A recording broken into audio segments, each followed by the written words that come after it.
Hey folks, Matt Easton here, Scholar Gladiatoris. So today we're looking at the Longsword. This is the Dynasty Forged Bastard Sword, incidentally. But we're not looking specifically at the sword, we're looking at a little exercise and something to do with upwards cuts that I've observed. So let's dispense with the scabbard first of all. Stick that down there. So what I've noticed is when we're doing these exercises where people are cutting downwards and they're cutting upwards, okay? This is only with the front edge now. You have to bear in mind that in most longsword systems there are cuts upwards with the back edge from both sides, or at least many systems do it from both sides, not all, and there's cuts upwards with the front edge. Now, the first thing to bear in mind is that most of the time in longsword, if you're cutting from the right, you want the right foot to be forward at the moment of impact, okay? So if you were starting with the right foot back, then as you cut upwards from the right, you want the right foot to come through to the front.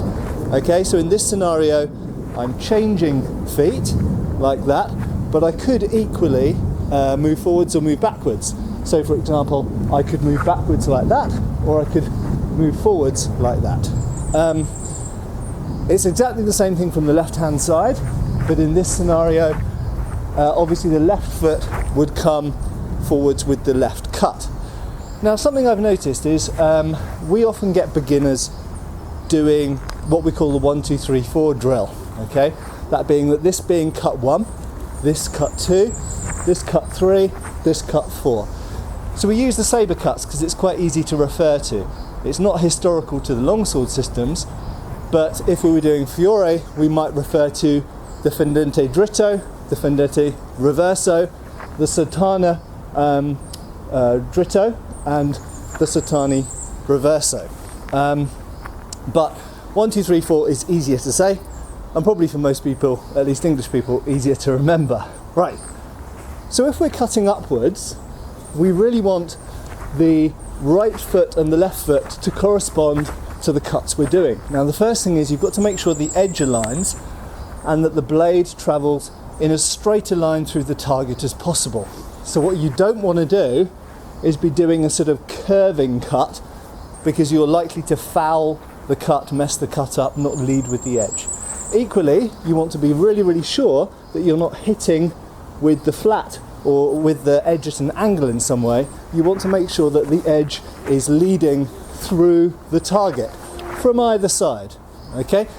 And if you're going to do something afterwards, you want to make sure that the blade has gone through the target before you then turn the sword.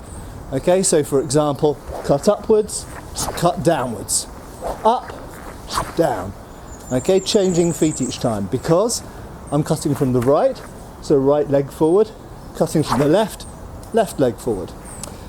Now, the point that I really want to get to is, with these upwards cuts, a lot of people who practice solo, in other words, not with a partner, by themselves in their own space, like here, I've noticed they have a tendency to bring the hands and the arms too close to themselves, and they do this, okay?